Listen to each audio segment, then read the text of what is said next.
If everybody will please rise, and I'll lead us in the Pledge of Allegiance. I pledge allegiance to the flag of the United States of America and to the republic for which it stands, one nation, under God, indivisible, with liberty and justice for all. Roll call. Mayor Linda Soto. Present. Trustees Derenoski. Here. Priest. Here. Duberstein. Here. Barrett. Here. Daly. Here. Hine. Here. And could I have a motion for approval of tonight's agenda, please? So moved. Second. Roll call. Trustees Derenoski. Aye. Priest. Aye. Duberstein. Aye. Barrett. Aye. Daly. Aye. Hine. Aye. Motion carried. Okay, I'm happy to introduce our neighbor, Mayor Red Taylor from the Village of Grays Lake. He graciously accepted my invitation to be here tonight. In January, the clerk, Kathy Messler, and I attended the Grays Lake Chamber Luncheon, which he does his annual presentation. And it struck me as it would be very beneficial for him to share that presentation with us. So many of our projects currently with roads and even planning overlap. So at this time, I'll give you the floor, Mayor Taylor. Thank you. Thank you, Mayor Soto and Hainesville Village Board. Glad to have an opportunity to come here. Thank you, Hainesville residents who came to hear this. It's nice to have a chance to come over here and speak to our neighbors. I think the last time I was here, we were discussing the opportunity to join together for police departments and provide police services. That's been working out very, very well, I think, for both communities. We have an agreement now until 2020, I think, for police services. So we appreciate the confidence that you have shown in our police department, the faith you put in Chief Perlini and his crew. We do greatly appreciate it, and I'm glad to provide that service to you. As Mayor Soto said, every January the Grays Lake Chamber of Commerce has the village give a presentation on the state of the village and what we have planned for the next year. So I'm happy to share that with you. So I think I can Get the lights. operate the laptop. Do you want me to come around and forward it for you? It'd be easier for me if you Okay. could.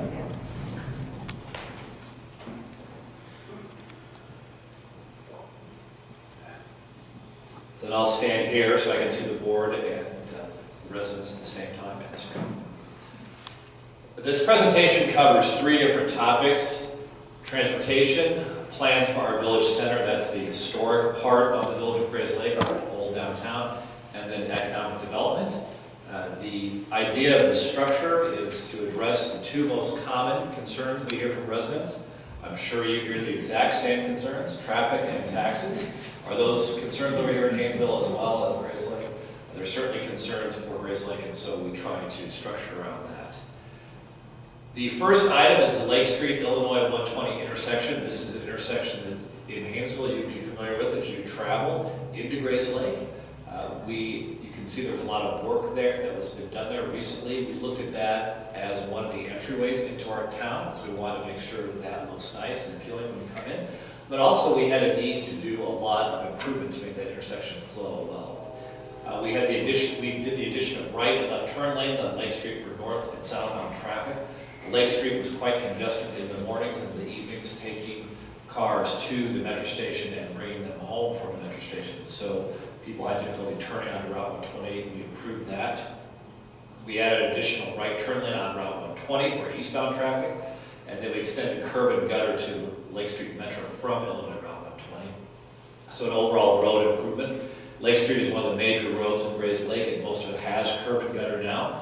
Later this year, we're going to fix the final portion of Lake Street and bring it up to more modern standards. The addition of curb and gutter is also part of our property value enhancement strategy, where we're trying to bring amenities to some of our older neighborhoods, as well as do projects that overall raise the property values in town. So Lake Street was an older street that did not have curb and gutter, so now we've added it. We are in a nice position of being debt-free as a village, and we have a decent amount of cash on hand, so we're able to get some federal grants. In this case, the federal government paid for 70% of this project, given the status of the road and the traffic. So that saved our taxpayers quite a bit. The final work is being completed this spring. It includes landscaping, traffic signals and streetlights, as well as sidewalks.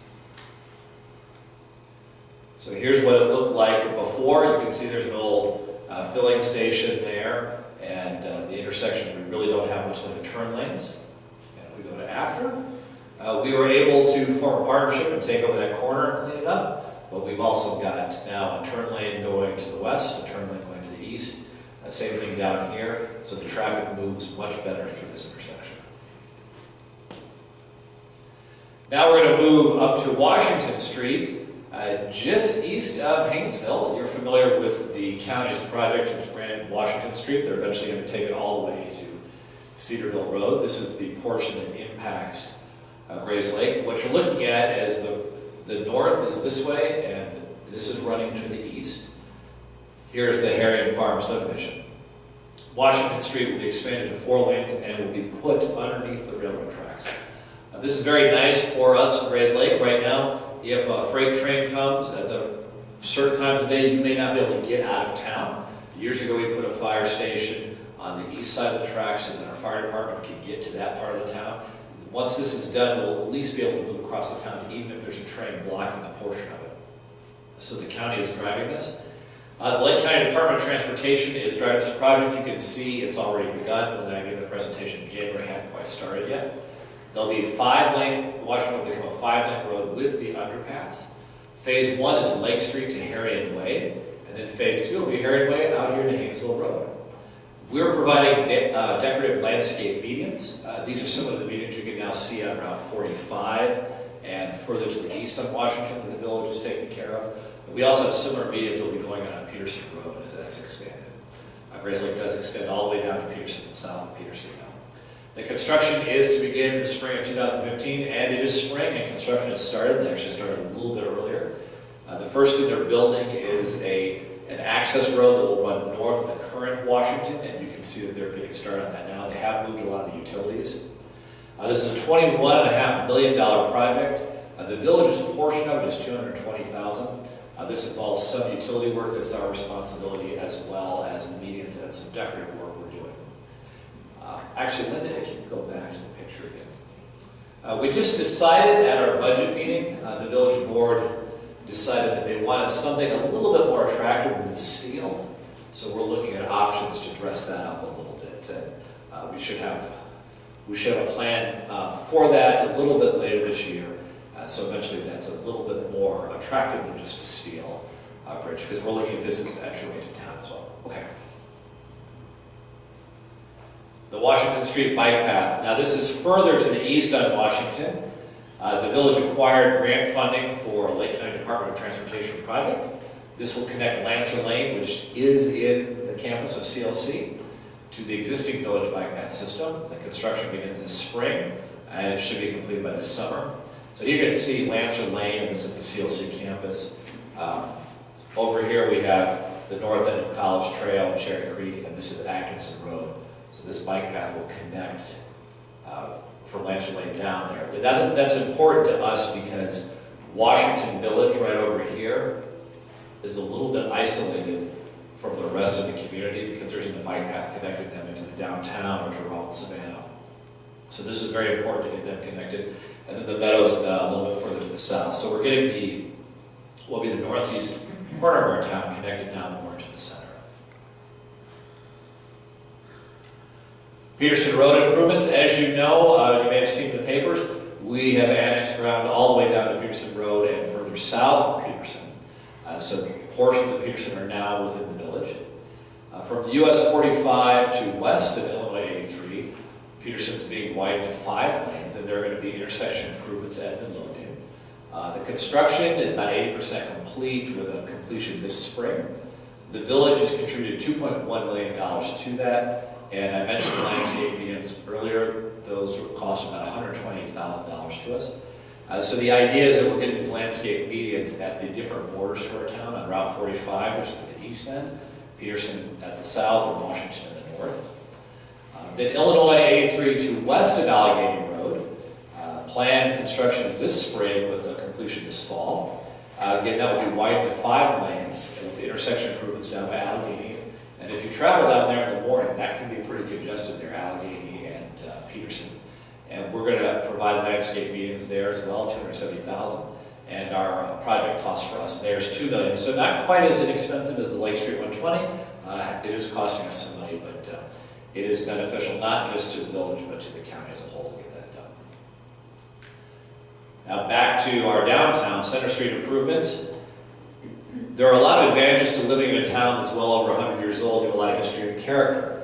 You also have a lot of old infrastructure, such as Center Street, and there are times when it has to be fixed. Improvement of Center Street from Illinois 83 to Lake Street, so that's really our historic downtown. We're going to smooth the street from Illinois 83 to Seymour Avenue, right by the Village Hall, to make it more level driving surface. We're doing resurfacing from Seymour to Lake Street. We're taking advantage of the opportunity to have all this work done to fix the water main from Railroad Avenue to Seymour. We're getting into a part of the town where the infrastructure is 100 years old. The big water main under Center Street's well over 100 years old, and so we have to be careful when we touch these things. And then there'll be some water main replacement from east of Library Lane to Railroad Avenue. And then we're going to take advantage, again, of tearing everything up to go ahead and realign the Center Street Seymour intersection. It's not quite at right angles now. We're going to fix that. Again, we're in a good position for getting federal highway grant funding. Cover about 70% of our costs. And then this was in January. The communications have gone out to the residents and businesses that are impacted. Fortunately, everyone seems to be very understanding of the need to do this. Center Street is ready to be resurfaced, and since we're disrupting our main street, we're going to try to get all this work done at once so that we only disrupt the flow of traffic through town at one time. The county will also be resurfacing the far eastern part of Center Street. If you've been around Lake County for a long time, you remember Grace Lake pretty much ended in '83 and it's expanded over time. Well, Center Street, as you get east of where the Piggly Wiggly is pretty much county road, so they're going to take care of that part at the same time. All right, and then our center of town, Harvey Avenue. As part of our property value enhancement project, we're going to add curb and gutter to Harvey from Lake Street to Allegheny, and storm sewer where we can at select locations. It's time to resurface Harvey anyway from Lake Street to West Trail.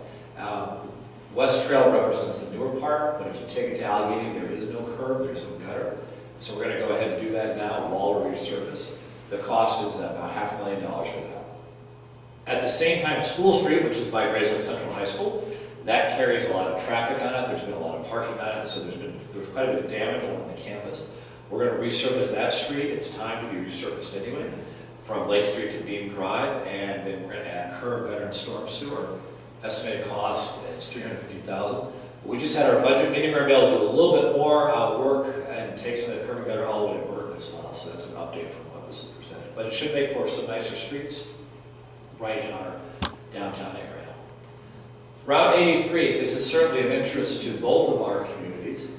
53. What did I say, 83? Yeah. Oh, it's got 83 on my mind right now. We were talking about some enhancement plans for 83 at our budget meeting just Saturday, so that's why it's so great. Route 53. So anyone who's lived in Lake County for any length of time has heard about Route 53. This has been on a plan on the books since the Eisenhower administration. It's never really been acted upon. There's much of the bypass is in the village of Grace Lake, and the village has historically set all of that ground aside for the development. Well, 53 is actually approaching a point where it is more realistic than it ever has been. We've had two county board presidents who've done quite a bit to advance this. Right now, our Lake County Treasurer, David Stolman, when he was the county board chairman, and Aaron Lawley, they've done quite a bit of work to get a consensus in the county and get this project moving forward.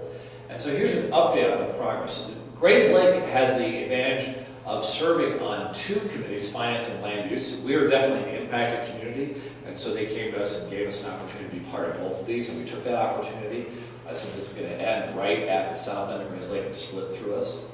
The finance committee is looking at a way to raise a local share for the project cost. The toll authority is driving this project, and they're going to require that the county put some pay for some of the development. This has happened with other toll roads that have been developed in the metropolitan area. So that's going to be some combination of county gas tax or local property tax in the area, and that's being worked out now. Then there's also a land use committee that will evaluate the impact of the road on the economic development and other land use uses along the corridor. Highlights, estimated cost is $2.5 billion. It'll be a 4-lane, 45-mile-an-hour road, limited access toll road. Substantial portions will be below grade. It will incorporate the 120 bypass. Most likely it's going to feature electronic tolling, and it has significant design concepts to protect the environment. And so that is moving forward. It has been agreed upon at the county committee levels how to do the local financing and the land use strategies, and so it is moving forward. We had the support of Governor Quinn in the past. I'm assuming Governor Brown will continue to support this project because I think it's important to the whole regional area. I just want to chime in very quickly for the benefit of the residents watching the video. Hainesville also serves on both the Finance Committee and the Land Use Committee. That's good because you're impacted just as much. This is back to our historic downtown. Now the next few slides we'll talk about projects that we're doing in our downtown. Back in 2009, I talked to real estate agents and asked them why people chose Grays Lake. Having grown up in Grays Lake, the choice to me is very natural because it's where I live. But for people who are moving to Lake County, why would they choose Grays Lake over Gurnee or Libertyville or downtown? And the feedback I received is that a lot of people make their choice to buy Grays Lake based upon our downtown. And so that if we wanted to, as a village board, try to drive property values, it would be a good idea to invest in our downtown. And so we took a look at our capital plan, and we've been structuring most of our capital around driving investment in the downtown and doing things like I just shared on Harvey and Super Street and elsewhere with curb and gutter. So part of our downtown, if you come to our farmers market or any festivals in Grays Lake, you're familiar with this part of town. This is where the village hall is. E-Mills is over this way. We've been cleaning up this alleyway, and so we realigned the alley between Seymour and Whitney Street. We buried 10 utility poles along the alley, and we've added decorative streetscape, arbors, and sidewalks. So we've connected the clock tower portion all the way over to our new festival space at our Centennial Plaza there, which replaced the old building. This is what it looked like before, and this is what it looks like now. We have our tree lighting just around the corner here. You can see this is our new Christmas tree.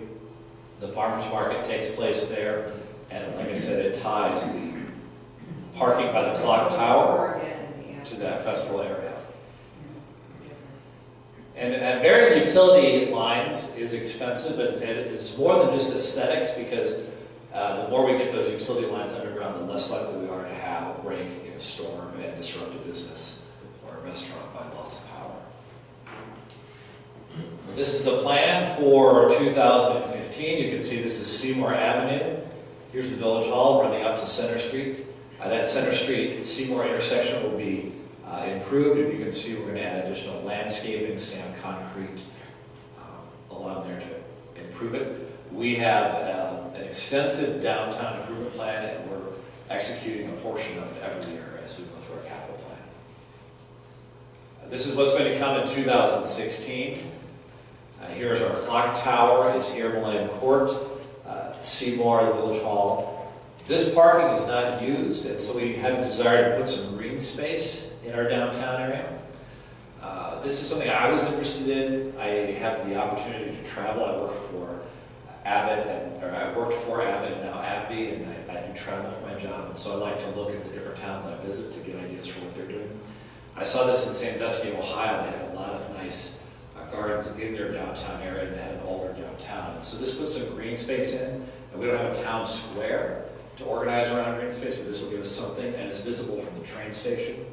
So this will be a fountain, and we're going to take up the parking lot and put grass in around there and some trees, and that's coming next summer 2016. Back to Lake and 120. A portion of this work at the intersection was done to improve traffic flow and give a benefit to our residents with curb and gutter. But another portion was done to clean up the intersection. This is an old gas station that sat there. As you know, gas stations can have contaminated soil associated with them. It's difficult to get someone to buy them. and take them over. And we had identified this as an opportunity to improve one of the gateways into our town. And so through a public-private venture with the Esper Peterson Foundation, they made a donation to us as they have property in this area. It was beneficial to them.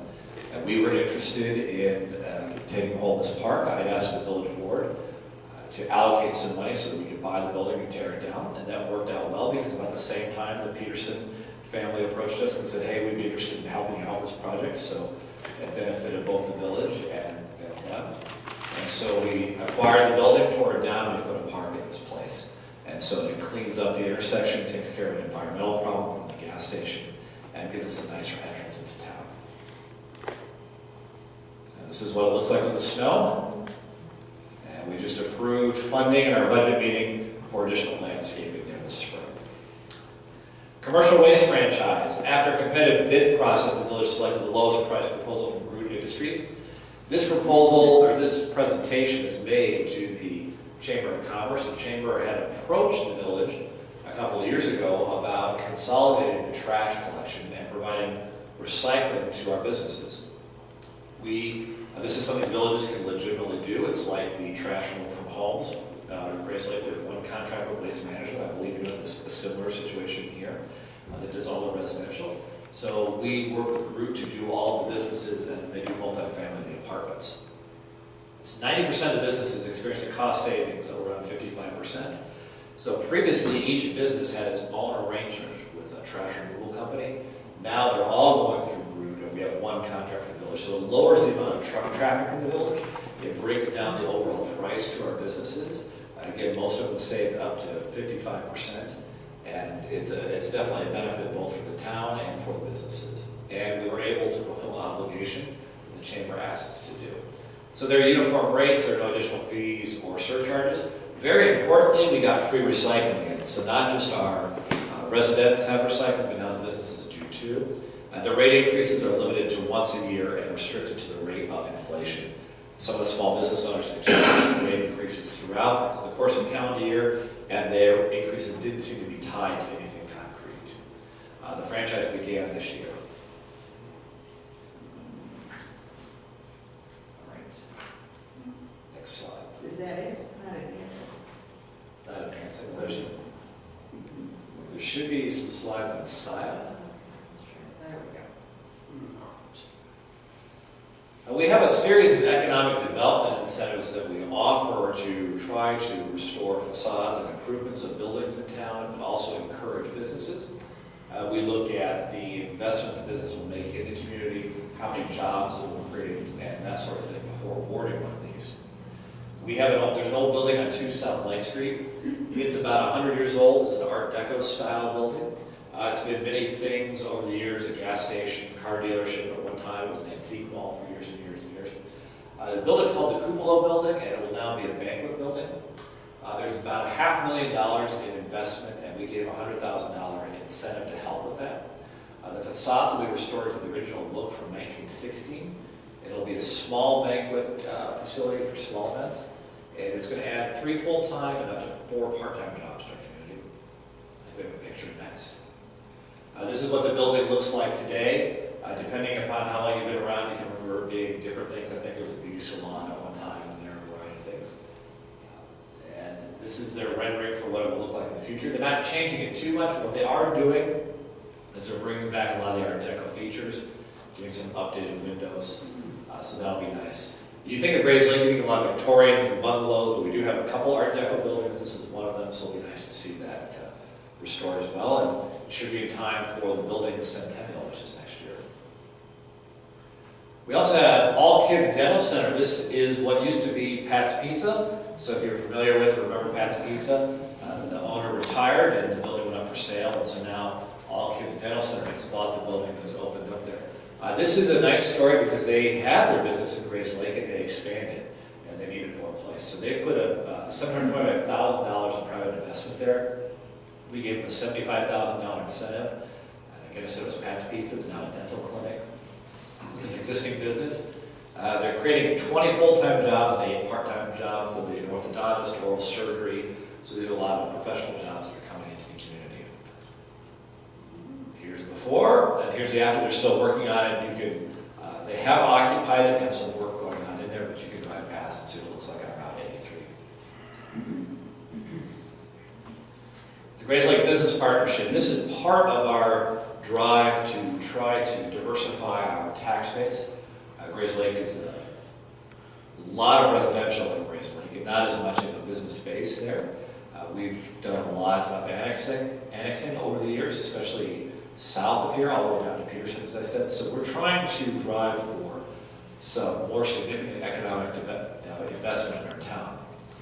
We formed a Grays Lake Business Partnership, which is a public-private venture, and we have a recruiter, and that recruiter is working with the village to try to bring businesses and corporations into the town.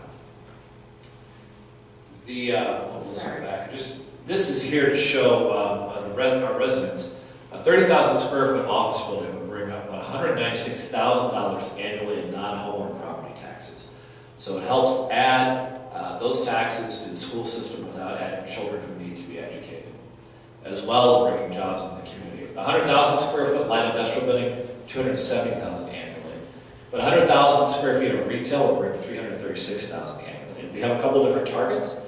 We have 600 acres in the south of the town, and then we have the old fairgrounds, which is about 100 acres. So we're trying to bring businesses there. The recruiter has got several leads, and hopefully we'll see some things in the next year or so. But we're looking for large format retail, pharmaceutical, biotech companies. You may know AbbVie does have a building in Grays Lake now. We're looking for manufacturing or potentially corporate headquarters down in the southern end of town. We have a board of directors for the business partnership. Tim Perry, who's State Bank of the Lakes Vice President, former mayor of Grays Lake. Frank Schnitzler, who has a commercial real estate business in our downtown. Bill Cornett works for Summercore, which is a financing organization downtown Chicago. And then, of course, Bill Churchill with one of Grays Lake's oldest business, the Churchill Law Firm. Mike Stewart is our managing director, and he is surveying local businesses and trying to get them into town. They have a website, and he's initiated a lot of work with the property owners, brokers, and developers. And so he's become the single voice of recruitment for our village collectively, working both the private sector and the government. We do have a retail consulting firm, the Buxton Group.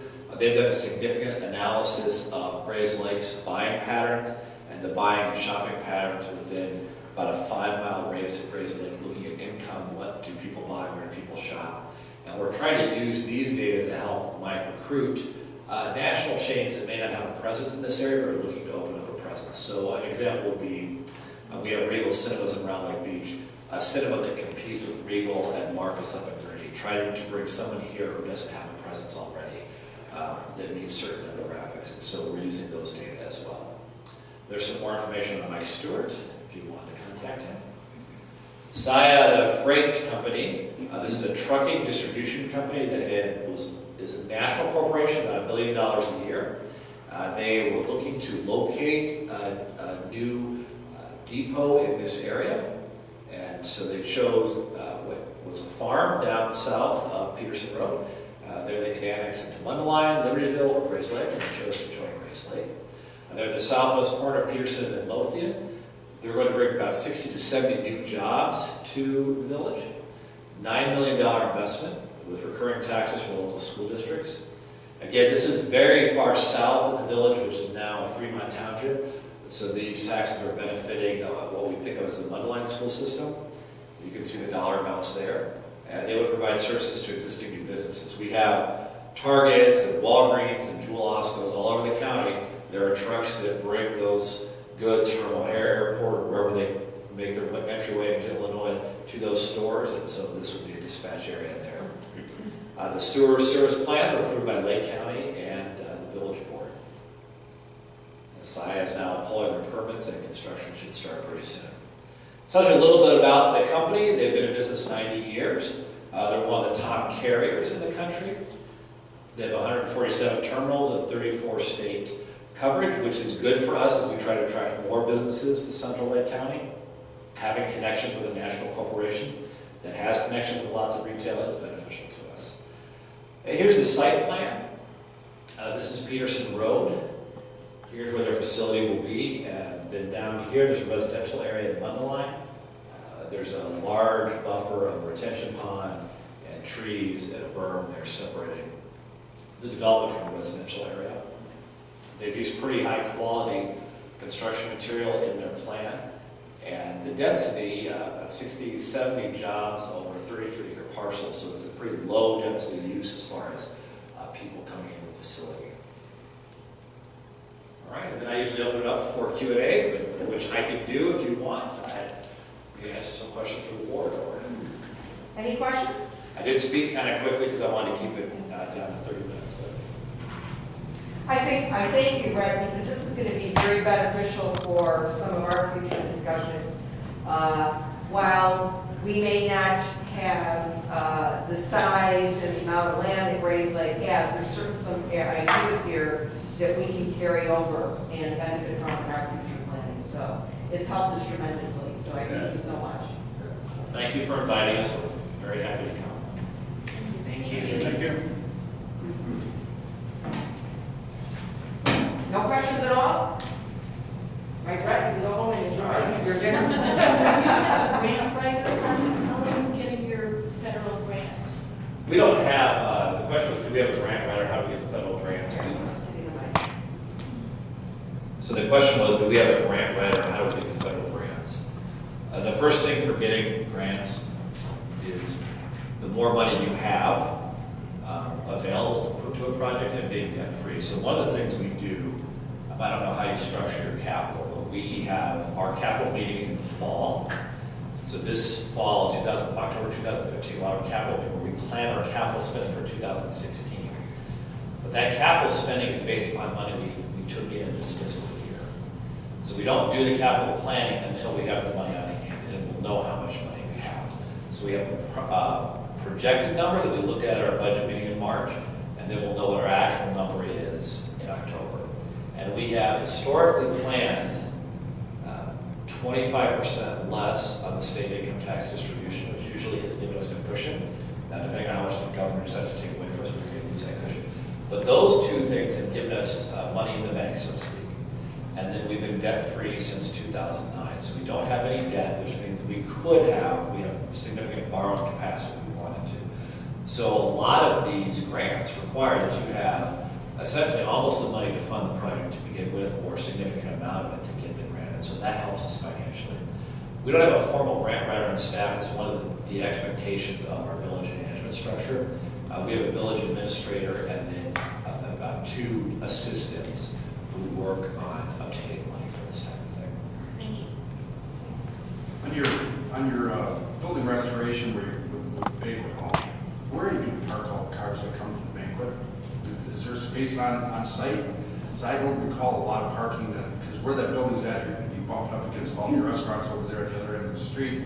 Just kind of curious how you're going to address the parking. Yeah, so it's in our central zoning, historic zoning, which means the buildings can develop there with all the parking in the downtown, consider into the parking equations. If you were to do a newer building elsewhere in town, the parking would have to come with the building, but for historic zoning, they're allowed to count the available free parking in the municipal area. That building itself does have parking on site. Most of the parking is actually behind the building. And so the developer's business plan, he feels he has adequate parking on site as well as the other parking in the downtown to support what he'd like to do.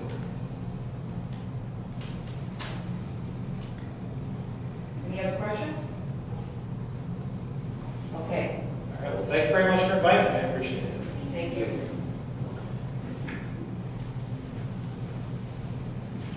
Mayor Taylor, Village Grays Lake, thank you again.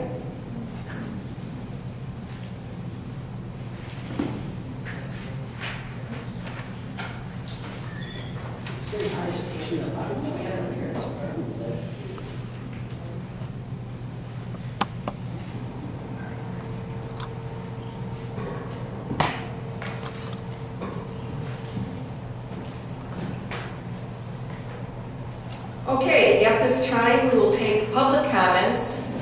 If anybody wishes to address the board, you should have filled out a card and turned it in to our deputy clerk. No takers, huh? All right, going. Do I have a motion for approval of the omnibus vote agenda? So moved. Roll call? Trustees Sternowski, Aye. Priest, All right. Rubenstein. Aye. Barrett. Aye. Daly. Aye. Klein. Aye. Motion carried, and its resolution for number 6 is R15-3-83. And for number 7, it's R15-3-84. Okay, we'll move on to reports and communications. We'll jump to our village attorney, Jim Rapp. Thank you, Mayor Soto. I've been working recently with Village Planner Al Maiden and with Mayor Soto on a zoning issue. We have several properties that have businesses located on them, and one of them requested an opportunity to make some improvements on their land, and in reviewing those requests for improvements, we identified that parcel and a couple of adjacent parcels are actually zoned R2 rather than as business, commercial properties. And so in identifying that, we looked at the map and determined that the best thing we could do at this point is to correct the map and rezone those properties. So in the next month, we're going to be asking you to meet as the Plan Commission, the Zoning Board and Plan Commission to review a change to zoning for those parcels that will be coming to you in April. Also reviewed a request for a special use that is likely to be brought to you as a hearing in the next month, and reviewed the building code ordinance modifications that are on the agenda tonight. And that's all I have. I just want to add to the zoning correction that Attorney Rapp just stated. That is the far west end of our community. So across from Stop and Save, or west of Stop and Save, northwest. Stop and Save is commercially zoned. But when you go to the businesses further down the road that have been commercial businesses for some time, yet in our map they are in R2 zoning. So it's going to be, I think, an easy correction because these have operated as businesses for quite a number of years. And had they not come forward and wanted to make some significant improvements to the property, it probably wouldn't have even been brought to our attention. So, just what, yeah. Will we be able to look at what their plans are for the improvements, and do we have any say as to whether we approve that or not, or they just can do whatever they want? Well, they have to submit a plan for building. They're not doing major changes. It has to do with changing the parking lot, putting up fencing. It's actually going to make the property look. This is that vacant business. I think it was Hillary's last. It's been a number of restaurants. So the office, there's an office portion that's already being used for the tax business, Quintax. But they want to make improvements to the parking lot, put up a fence. It would be basically storage for a paint business, just where the trucks come and park their trucks behind a gated fence. But it will look much more attractive than it has. So you will be able to see those plans, but there's a limit to what we can have a say-so on. They're not changing the facade of the building. Well, they're improving it. I don't know what that means yet, because they're just trying to get over these hurdles. Sure. Yeah. Okay. Thank you. Okay. Okay. Public Works Superintendent Jeff Taylor. Thank you. About 3 weeks ago, we had a nice visit from the IEPA to come out to Hainesville and inspect our water system. As always, we fared very well. The water is excellent. On the nitpicky end of it, they always find something, so we have been adamantly taking care of them. Just a matter of painting pipes, painting floor, cosmetic, things of that nature. Well 3 is completed. We are working in well 1 now, which is larger, so that's going to take a little more time, but we should have that wrapped up within the next couple of weeks. Once we're done, we'll get pictures, get it submitted to them, and then we're good to go for that. I've also just started putting together our year 3 out of 5 for the Emerald Ash Borer. Just kind of compatible with going through with some of the bugs that are starting to pop now. Within the next couple of weeks, I should be able to go out and drive around to see what's going to make it and what's not, and we'll make a list based off of that. And we are going to do 60 this year, as we did last year, to get those removed and replaced. We have native restoration out last week. They're working in some of the wetlands as part of the 5-year plan that we're trying to do for next budget. They've been over in the Misty Hill area and then also over off of Hunter's Way, Whitetail and Deer Lake, and the big open areas over there. Taking out invasives, buckthorn, cottonwood, drawing like the one sandbar, little stuff like that, trying to get some of that stuff cleared up as best we can. The only other thing I've got is we are still moving forward with the streetlight project. We were expecting to have delivery by the end of this month.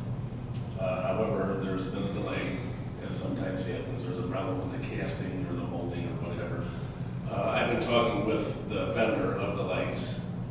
Spoke to him as recently as today, so we're really trying to get these things shipped. It looks like it will end up going into the next fiscal year. If not for all of them, maybe a portion of them. So we're doing the best we can with that. We have discussed that though with the treasurer, and so she said that we can work that out as a liability. Yeah, so right now I'm just trying to see how much product we can get here before the end of the year, or in the fiscal year. And that's all I have to report. I just want to add on the work that Native Restorations is doing. They're targeting two things. They're targeting trouble areas where we have invasives or vegetation really encroaching on homeowners' property to the point it's difficult for them to control themselves, as well as ensuring stormwater flow as well. So just wanted to clarify that. Okay, our police chief is not here tonight. He and Commander Myra attended some special training today, so they will be at our next board meeting. And we will move on to our treasurer, Kelly Hensley. Okay, thank you. Continuing with normal daily office operations, working on the conversion with BSNA, tweaking through their self-training of demos. We are converting mid-May, so it's getting close. Next week, I'll be spending a majority of the day working with BSNA, the company, to go over our utility billing to see what they've converted so far and how it's working out. So that's going pretty well. The majority of the other items I have for tonight are later on the under business, all the drafts, just for discussion, and that's all I have. Okay, thank you, Kelly. And tonight we have our deputy clerk helping me run the meeting, and we'll ask her for her report. Roseanne Stark, sorry. Sorry. Kathy wanted me to tell everyone that she has sent out the business and liquor license renewals, and we are getting a few back. And she also had worked on 2 FOIAs last week. Sorry, what? FOIA's, Freedom of Information Requests. Thank Yeah. you. Okay, and now we'll move on to the mayor's report. First, I would just like to remind everybody that recently, on March 10th, we had our candidates forum.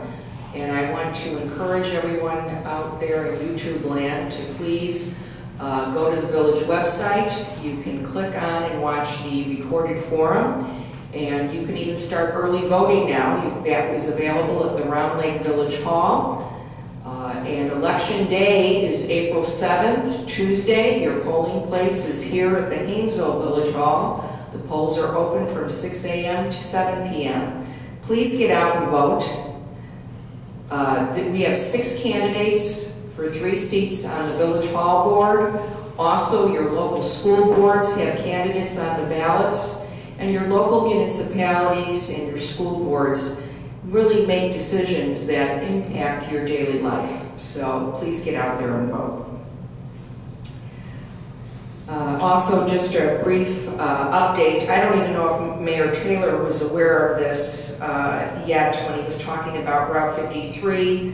I also forwarded a couple emails to the board earlier this evening. I don't know if you had a chance to see them, but the finalized Finance Committee report was forwarded to the Illinois Tollway Board. It is published and on their website. It will be discussed soon at their upcoming Finance Committee meeting, and then we'll go to the full board. I don't know if it's going to be the end of April or sometime in May. But you can go to the Illinois Tollway Board website and find our report there. So that is good news, as that's moving forward. Let's move on to standing committees. Finance, Trustee Daly. A good part of what's been worked on will be in the business tonight, but the Finance Committee met tonight and presented them with our final projections for our budget next year. And in a nutshell, the budget that we are presenting is approximately $588,000 expenditures over revenue. A large portion of that would be the loan coming due on the Public Works building, but that will be, the money that $588,000 will be covered out of our savings account. It may be less, depending on the outcome of our future or this year's audit.